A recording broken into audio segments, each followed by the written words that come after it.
in the middle of it dwarfed by it, or if that translates also to the inn, where it's just like these plain wood tables and paper windows and like a single staircase in like the middle of nowhere essentially, and it just matches how stripped down and essential kind of like his storytelling is of this kind of evil viciousness being held off by like this strength of character. And I love to like you get these moments too where they throw in, you know, a little bit of these kind of class elements, because like the main characters are being like, you know, there's nothing to talk about, I've chosen my side, is something that the Shi-chun character says to one of the generals who's like trying to bribe him, because he's like, you know, you're a warrior and you're a good warrior, like we could pay you, and like we pay better than anyone else.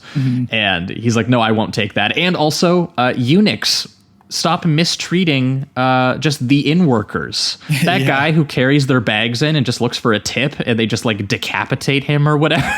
At one point they take out like they have a chest full of weapons they bring in, and he opens it up and just does with one slice like takes out 5 of the people that are in the inn or something like that. It's just like it's wild how they treat them. Yeah, so it is, you know, it's drawn with real political history, but it is this movie about, you know, some good forces and some bad forces meeting at a purgatorial location to fight. Like, one of just, you know, you could tell the same story in a number of different kinds of genres.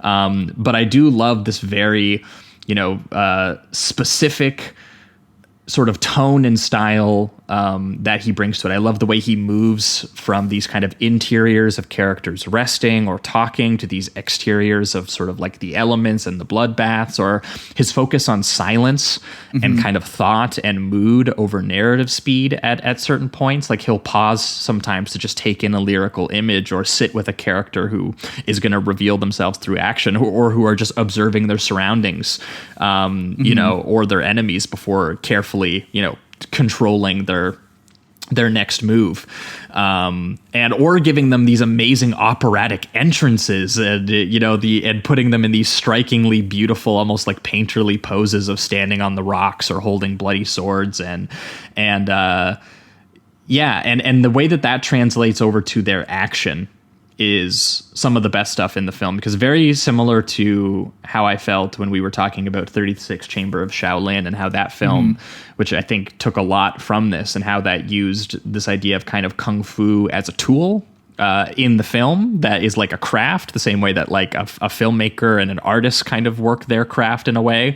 You know, the kung fu is something that you teach yourself, and it's something that you can, you know, technically it's something that should belong to everyone, and that the people could use it to rise up. That was a huge part of 36 Chamber of Shaolin and Gordon Liu's kind of journey in that film. Yep. And these characters have something similar about, you know, they wield control and power and strength through their martial art craft, and they respect that power more than, you know, sort of like the empire does, and the eunuchs do. They believe that it should be, you know, used very sparingly, and they should be patient with it, and then only used basically in like moments of extreme self-defense, essentially. I love the that thought that kind of translates to the weapon that how do you say his name? Is it Sayo?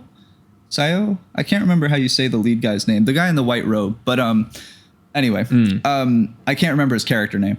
But he has. I have it written down here somewhere, but my notes are crazy right now for this one. And I'm sure I'd mispronounce it anyway. So I love his like umbrella sword that he has, where it's kind of like a deceitful thing, where it just, I think it emphasizes that control of his power, where it's it seems like just such an ordinary item to carry around, and instead it's just this deadly weapon he uses to defend himself. And I think that's a great little addition to his character, and probably where his mindset would be.